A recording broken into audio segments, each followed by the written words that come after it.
If you're thinking about buying or selling a home in San Mateo County in 2025, this video is essential viewing. I'm going to tell you the 8 things I think are going to happen in the market here this year.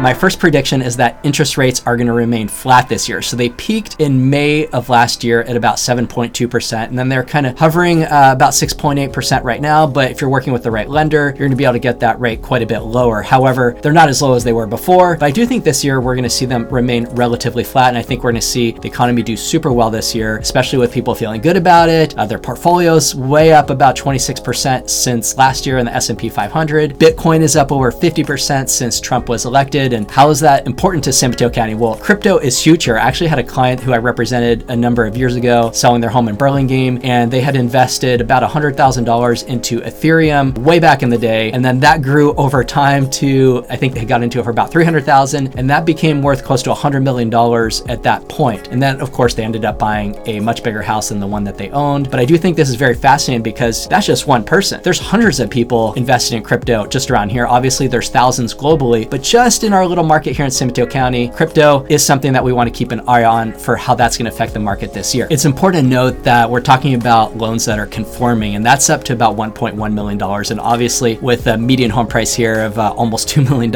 in San Mateo County last year, which is crazy, but that's where we are, most people are going to be borrowing more than that. And so the jumbo loans are typically about 1% less than about the conforming rate. So that's something that you'll want to keep in mind as you follow things this year, but I think it's going to remain flat. To get a sense for how this affects the San Mateo County real estate market, give me a call. My second prediction this year for the San Mateo County real estate market is that inventory, unfortunately, is going to continue to be low. And most people would say crazy low. I don't like that. It is what it is. And I'm sorry, but I wish it was a lot higher. But it's important to keep in mind a little context here. In 2023, we're the fewest number of sales in San Mateo County since any year the MLS has been keeping track of data since 2001. And then last year, 2024, was the second fewest number of new listings and sales of any year as well in the last 20 plus years. So this is pretty noteworthy, I think, because when you have really low inventory, so you have less supply, and there's more demand. Last year we had the stock market was crazy, but again, like if people want to buy and there's not as much that people can buy, then prices are going to rise. So my prediction this year, unfortunately, is that inventory is going to continue to stay low. Why is that? Because there's one thing called the mortgage lock-in effect. I was just talking to someone yesterday who owns a home in San Mateo. The home is worth about $1.3 million, and they want to add on to the house. They need a little bit more space. So their option is do about a $400,000 renovation or just go buy a more expensive house. My recommendation to them was keep your house. You have a very low tax base in the house. Go ahead, put the $400,000 into it. And they had a 2.5% interest rate on the house. I was like, hey, there's nothing I can help you with here on buying unless you want to have a higher property tax base and an interest rate that's like 2 to 3 times higher. So they're going to go ahead and stay put. So that's called the mortgage lock-in effect. If rates were lower, then they'd probably go out and just buy a new house, and they'd probably be okay with the property tax difference because their payment would still be lower with the lower rates. So that is a huge reason why we have such low inventory, and I do foresee that continuing. The other thing I think is kind of interesting is I was talking to my stager a few weeks ago, and for one stager I work with, he typically will book out sometimes up to 8 to 10 weeks in advance. And he is booked out right now almost every day, Monday through Friday, staging new jobs through the end of April. And so I do think we're going to see a lot more inventory come on in the spring, which is pretty typical. When you look at the bell curve for San Mateo County, we see inventory will typically spike and peak in mid-May, but it's not like you should be timing your purchase to go ahead and buy in mid-May. I would say if you're thinking about buying, whether you buy in February or June or September, just be patient and wait until you find the right home, because the right home could be something that's competitive. Over 2/3 of homes last year in San Mateo County sold over the asking price, which meant that they had multiple offers. If you want to talk through what inventory looks like in a specific area, give me a call and it can probably save you a ton of time. My third prediction for San Mateo County real estate this year is that prices are going to increase for single family homes. No shocker, our local tech companies are doing super well. So one example I think is kind of interesting is Snowflake. They have about 200,000 square feet of office space in San Mateo, which is still occupied. And then in 2021, they moved their official headquarters to Bozeman, Montana, because that's where their executives were. And then it's really interesting. We've all been talking about the exit and people leaving the Bay Area and this and that, but just in December, Snowflake signed the biggest lease of 2024 in the Bay Area with about 800,000 square feet that they took down in Menlo Park. It's a sublease earnings from Meta. In addition to Snowflake and Meta and the other tech companies, it's also worth noting that San Francisco International Airport, which is basically just in Burlingame on the east side of 101, there's another $1.4 billion expansion that's planned there. So obviously they're looking at a lot of the trends and they continue to see increased economic activity. Otherwise they would not be spending this money. So I think we're going to continue to see more of that, where people realize the talent is here in San Mateo County in the Bay Area. It's probably a good idea, especially with the AI boom. We're just seeing so much growth at all of these companies. Like we just saw last week that Trump announced Stargate, which is a $500 billion AI fund. But I just read a couple days ago that SoftBank was looking at investing low tens of billions of dollars into OpenAI. And we just saw Meta announce their fourth quarter earnings yesterday with a 21% increase in revenue for the quarter and a net income rise of 49%. So of course, those are a bunch of numbers, but that basically means Meta, because they're headquartered in Menlo Park, they have a huge campus in Burlingame, which is about 900,000 square feet. So even slightly larger than the Meta campus in Menlo Park. We're just going to continue to see continued growth at all of these local companies. And that's why I think we're going to see prices continue to rise, because there's so few housing units. For example, I remember reading about 2 years ago that in the preceding 5 years, so I think it was about 7 or 8 years ago, for the 5 years after that, that there were 75,000 new jobs created in San Mateo County and only 5,000 new housing units. So if we keep creating jobs, people need a place to live around here, and people are going to pay more if they want to live closer to their work. So no shocker. Also worth noting, and not a minor footnote, was that last year we ended the year with an all-time high for median prices for single family homes at $1,960,000. This is actually a record number, and this is an increase of 2.5% from our previous high in 2022 and up 9% from 2023. So I think this is pretty fascinating, because to hit record numbers at the end of 2024, rates were more than double where they were in 2022, and the prices were higher. So that's why I'm pretty bullish and optimistic. I guess if you're a buyer, this is not great news, but I'm just trying to be real with you guys. I do think we're going to see prices go up minimum another few percent this year. If you say, well, back then a bunch more homes sold, like that's not why these prices were high. This is like across the board for the whole county at all price points. Also, if you were to look at median price per square foot for a home last year, we also ended at an all-time high of $1,157, which was higher than the previous high of 2022, which was $1,150. So $7 higher per square foot, which is still pretty impressive nonetheless when you consider that interest rates now are more than double where they were at the previous high in 2022. My fourth prediction locally is that the luxury market is going to continue to be strong and perhaps even increase. So I think when we think about luxury, let's just define that as $5 million on up. Where are those people getting their wealth? A lot of that is coming from the stock market. And with the stock market being up over 26% since last year, there's a lot of wealth that's going around, and people at that price point, they usually really are into quality. So I think we're going to see huge demand for the quality real estate. And let me just give you some context. In 2021, we actually had the most number of sales over $5 million countywide. There are 333. And then it dropped a little bit. Obviously, rates went up too. And then in 2023, we had 237 sales over $5 million.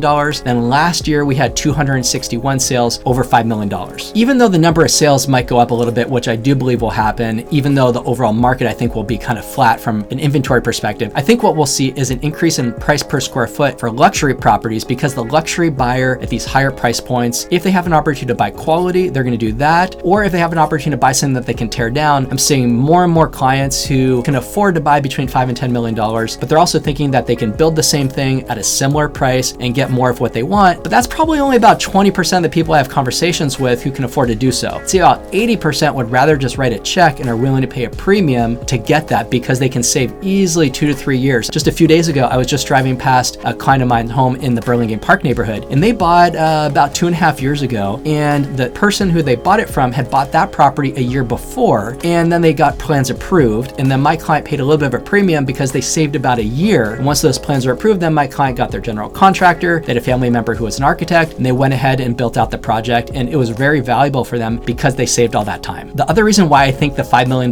plus category for luxury is going to continue to do well is those buyers are much less susceptible to fluctuations in interest rates, because we're seeing a higher percentage of buyers paying cash at higher price points, which is not entirely shocking. If you're into the stats like me and you kind of want to keep track of what's going on here more locally, drop me a note and happy to add you to my email newsletter. My fifth prediction for what I think is going to happen this year is that the $2 to $3 million segment is going to be super hot. Why do I think that is? That's actually the one price point where I have the highest concentration of buyers. So if you're looking to buy a 3-bedroom, 2-bath home, a lot of buyers are in this price point who want that. And I think it's because they've been saving over the last year or two. And a lot of buyers in this price point, they're feeling really optimistic right now. They've had a lot of wealth that's being created over the last year or two from the RSUs that they have. And so so I'm seeing a higher percentage than ever before of buyers selling their RSUs and contributing those towards their down payment. And because those RSUs have become a lot more valuable, that's where we're seeing a lot of people kind of enter the market at that price. And it's kind of hard to get a single family home under $1.5 million.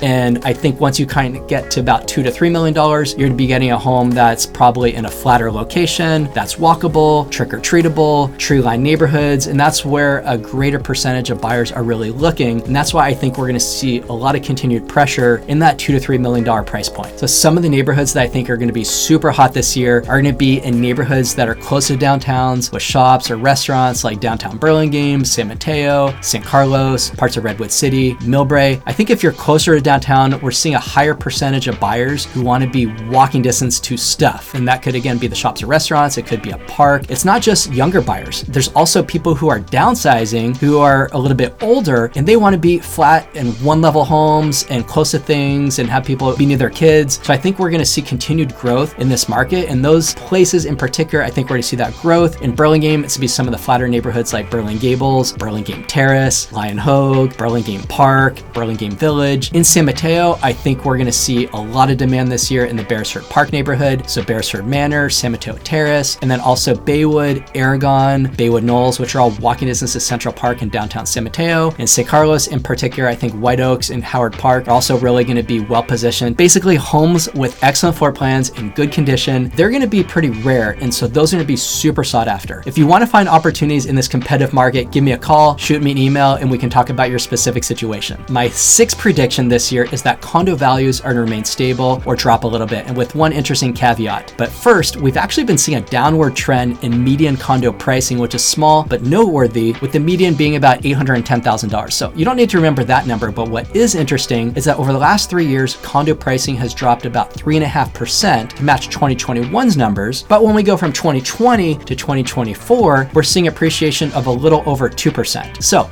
could you say, is a condo a good thing to buy? Well, if you're going to buy it now and sell it in 2 or 3 years, I wouldn't recommend it. Then you have transaction costs. You have someone like me again, like that just does not make any sense. But if you think you're to hold on to it for a while, yes, investing in San Mateo County is a good thing. But it's interesting to note that from 2020 to 2024, the single family home prices in San Mateo County went up about 22% versus 2% for condos. I also want to show you guys some data here, which I think is really interesting. When you look at the difference between condos and townhomes, because we always lump those together from the data perspective, we can see basically that condos have dropped in value over the last few years. But if you take a look here, you can see that the average townhome in almost all the cities across the board here in the county is up a meaningful percentage. And that's really interesting because we're seeing about half the towns here have had appreciation in the single digits. The other half have had appreciation in the double digits for townhomes. My seventh prediction for what I think is going to happen this year, and I'm not sure if I'm going to be right, but this is what my gut feeling is that renovated homes that are done super well are going to command a huge premium. A couple of reasons for that. I think one, with the wildfires in Palisades and Altadena, my heart totally goes out. I actually went to school in LA, and I'm sure if you're watching this, you probably know someone who was affected or lost their homes in the fires. There's going to be obviously a huge rebuilding effort, and there's going to be massive demand for construction workers. Now, I don't see a general contractor who's based in Burlingame or Palo Alto or San Mateo picking up and moving down there. But I do think there's going to be huge demand for the construction workers, and very few construction workers are living in San Mateo County, sadly, just because of the cost of living. A lot of them are coming in from the East Bay. So I wouldn't be surprised if we see construction workers who live in the East Bay pick up and they move down to Southern California because the housing cost is probably still going to be lower, and maybe they're going to be getting paid 2 to 3x as much. Again, I'm just speculating, but there's going to be so many people with a lot of money from insurance to rebuild. Whether they should rebuild in those areas, I'm not an expert in that, but I do think a lot of people will be rebuilding. And so I think there's going to be continued pressure on people in San Mateo County who are wanting to do these projects and to be really hard for general contractors. So I think we're going to see a little bit of a shift in demand for more people wanting to buy homes that are renovated and completely done than people who want to do projects. My other concern is with Trump talking about immigration and deportations, and who knows, this is obviously a very complicated political issue and a lot of humanitarian concerns, and everyone has an opinion on this, but immigrants are a meaningful and important part of our labor force around here. So I think if something happens there, that's also going to put continued pressure on people's ability to build homes on time and pricing. There's a whole lot of things to kind of consider. All that being said, having gone through 2 large projects that my wife and I have done, it's expensive to do these projects. And I do think if you do the project on your own, like you buy the land or you buy a house and you renovate it, you're not going to be getting a lower price at the end than if you just wrote a check and bought it at the beginning. What you're going to do though, if you do it yourself, of course. You're gonna be able to customize it. You're gonna be getting the quality that you want. There's so many benefits for doing it on your own, and we would actually do our project all over again because we loved our GC, we loved our designer, and we loved our architect. So we had a good dream team from my perspective. I know not everyone would say that, but I do think sincerely, if you're looking to buy a home, you're gonna save yourself a lot of time, a lot of red tape, if you're able to spend more and get more of what you want. So if you're on the fence, whether you should do a project or go ahead and buy something at a higher price, give me a call. I've had tons of those conversations. My 8th prediction for this year is around commissions. So what's very interesting, obviously the settlement was last August. We saw a couple major changes that come out of that. You can check out my video if you're curious to learn a little bit more all about that. However, I think we're going to continue to see things remain about the same as they have been, with sellers agreeing to pay buy-side compensation, which I think does benefit buyers. It only seems fair to me that we continue with that because sellers are paying their agent and the buyer doesn't have any control or insight into what the seller is paying their agent. That's already being financed into the price. So if the buyer wants to be able to finance what they've agreed to pay their agent to the price, I think sellers are smart about it and they're going to continue to do that. And why shouldn't they? That benefits buyers, which also benefits sellers because that allows the sellers to maximize the price. If you're a buyer, you have lots of different choices in your representation. You could have one agent with a higher fee structure, one agent with a lower fee structure. You could get a real estate attorney for a few hours. But I think at the top end of the market for people, especially in San Mateo County, most people really want to have a lot of representation. They want to have their risk managed. They want to understand all the different systems in their homes. They want to understand neighborhood conditions. So I think that we're still seeing people find a lot of value in their right representation. We do have about 2,900 realtors in San Mateo County. And you have about 100 who are really focused on their business. Obviously, there's lots of people out there, but you have this top 100 who are really focused on driving a ton of value for their clients. And I think that we're going to continue to see things remain the same from that perspective because the right agent can really streamline the process, make it a lot easier for people who are just trying to simplify their lives. I hear all the time from people who are reaching out to me, Raziel, we just want to have someone who's going to be honest with us, a good negotiator, who understands the neighborhood, and is going to ensure that we pay a fair price. And for that, I think people will continue to pay for the right professional if they're adding that value. So what do I see happening this year? If you're a seller, I'm going to talk specifically to you in a minute, but if you're a buyer, obviously if you're cash, that's fine. But if you're getting a loan, which is like most people around here, about 80% of buyers, you're going to want to make sure you've gone through a conditional underwriting approval. A pre-qual is worthless and a pre-approval is not that helpful. So you're going to want to make sure you get your underwriting completely dialed in. You're going to want to make sure you have a really good sense on what your dollar can buy you. Make sure to go back in time. Look at what's sold in the last 90 to 120 days. Get a really good sense on what your dollar can get you, because that right place when it comes in the market, you're not going to have a whole lot of time to see it. So see that property very quickly. Give yourself a day or two to kind of think about it, where you don't have to feel pressure to tell your agent yes or no. I think that's really good for your mental health.